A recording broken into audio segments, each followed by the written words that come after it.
अस्सलाम वालेकुम dear students. आज हम क्लासिफिकेशन ऑफ ऑर्गेनिज्म को पढ़ते हैं। तो हम स्टार्ट करते हैं। तो जिस तरह कि हमें पता है कि अभी तक जो बायोलॉजिस्ट है उन्होंने आइडेंटिफाई किया है 2 मिलियन काइंड्स ऑफ ऑर्गेनिज्म, जिसमें हमारे पास क्या है 0.5 million type of plants and 1.5 million of animals. अभी तक 2 मिलियन काइंड्स ऑफ ऑर्गेनिज्म वो बायोलॉजिस्ट ने आइडेंटिफाई किए हैं, जिसमें क्या है 0.5 मिलियन यानी 5 lakh types of plants and 1.5 million types of animals है। These are only a small percentage of the total kind estimated to live on the earth। ये एक स्मॉल परसेंटेज है जो कि अर्थ पर रह रहे हैं उस ऑर्गेनिजम्स की। To study a large collection of organism biologist classify them. देखो, अब अगर हम इसको इंडिविजुअल पढ़ेंगे तो ये हमारे लिए मुश्किल हो जाएगा। तो इसके लिए क्या क्या है, जो बायोलॉजिस्ट है उन्होंने ऑर्गेनिजम्स को क्लासीफाई किया है। सो classification is the method by which biologists divide organism into groups and subgroups on the basis of similarity and differences। तो क्लासिफिकेशन क्या है? ये वो तरीका है जिसमें बायोलॉजिस्ट ने क्या किया है, ऑर्गेनिजम्स को ग्रुप्स में और सब ग्रुप्स में डिवाइड किया है उसकी सिमिलरिटीज़ और उसके डिफरेंसेस के बेस पे। सही है। तो पहले हम बेसिस ऑफ क्लासिफिकेशन पढ़ते हैं कि बेसिस ऑफ क्लासिफिकेशन क्या है। तो Aristotle classified organism on the basis of habitat.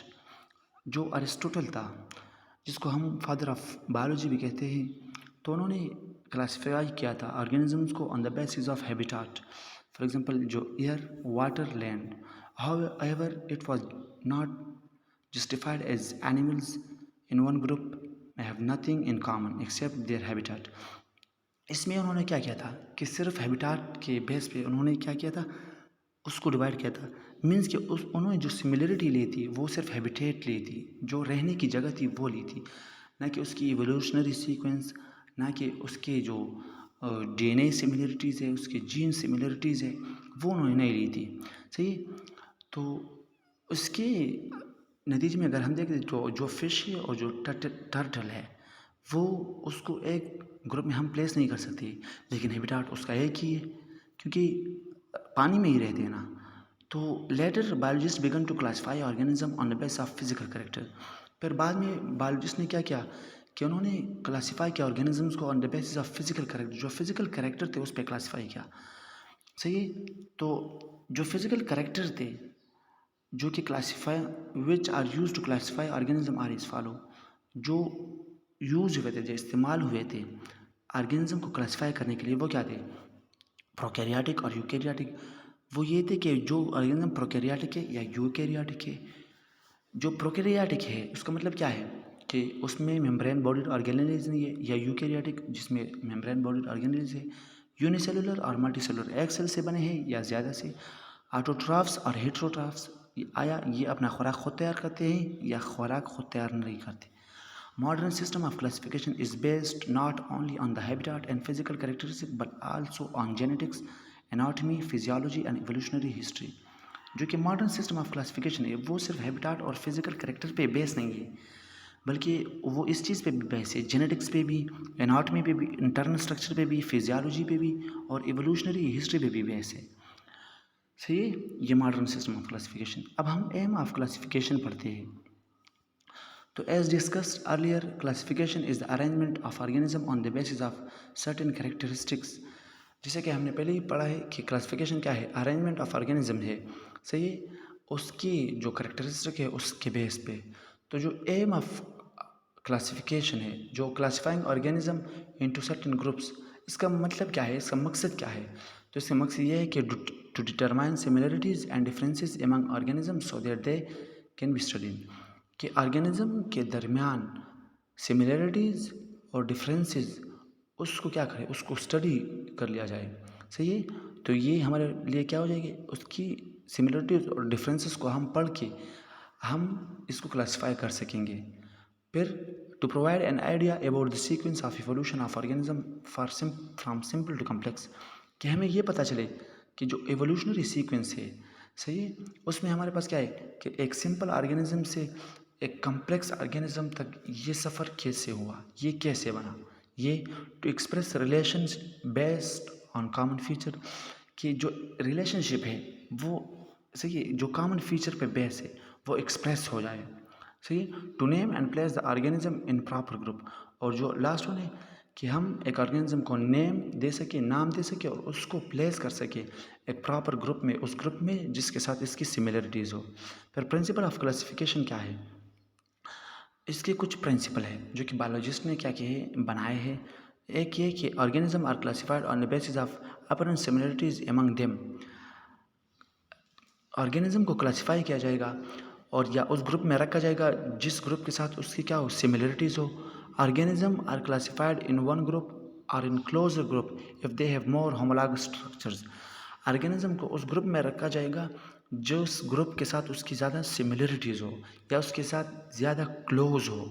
सही है, उसकी बॉडी का स्ट्रक्चर उसके साथ ज़्यादा क्लोज हो। The anatomical feature and evolutionary history also considered during classification, classification के दौरान हम इसको भी देखेंगे, इस किस चीज़ को, एवोल्यूशनरी हिस्ट्री को, कि इसके जो अबावजात थे वो क्या थे, और एनाटॉमिकल फीचर्स भी, इंटरनल फीचर्स भी। फोर वन हमारे पास क्या है, हायरार्की ऑफ टेक्सोनॉमी। तो जो स्वीडिश नेचुरलिस्ट है कार्लस लिनियस, उन्होंने क्या किया था, proposed a system of different ranks और लेवल।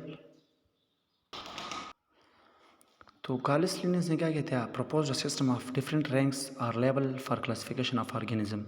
उन्होंने क्या किया था, डिफरेंट रैंक्स और लेवल ऑफ क्लासिफिकेशन उन्होंने क्या किए थे, प्रपोज किए थे। और उस रैंक्स को हम क्या करते हैं, टैक्सा। सही है, और इसका जो सिंगुलर है वो टैक्सान। सही है।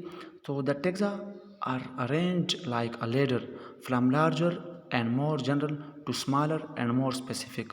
सही है, जो टैक्सा है वो अरेंज एक लेडर की तरह, एक सीढ़ी की तरह वो अरेंज हुए हैं।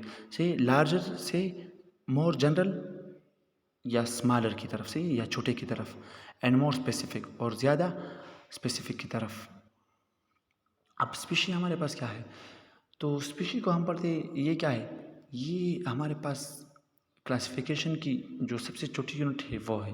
तो species is the basic and smallest unit of classification, ये हमारे पास क्लासिफिकेशन की सबसे स्मॉलेस्ट यूनिट है। A species contain similar organism, species में हमारे पास क्या है, सिमिलर ऑर्गेनिज्म, स्पीशी में हमारे पास सिमिलर ऑर्गेनिज्म प्रेजेंट होते हैं।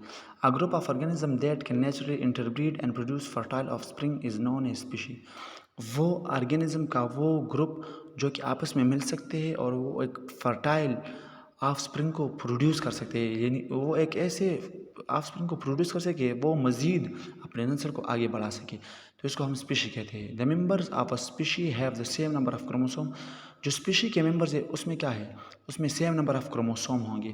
जैसा कि ह्यूमन में हमारे पास क्या है, तो ह्यूमन में हमारे पास क्या है, 46 क्रोमोसोम होते हैं जो कि क्या है, सेम स्पीशी से बिलोंग करते हैं।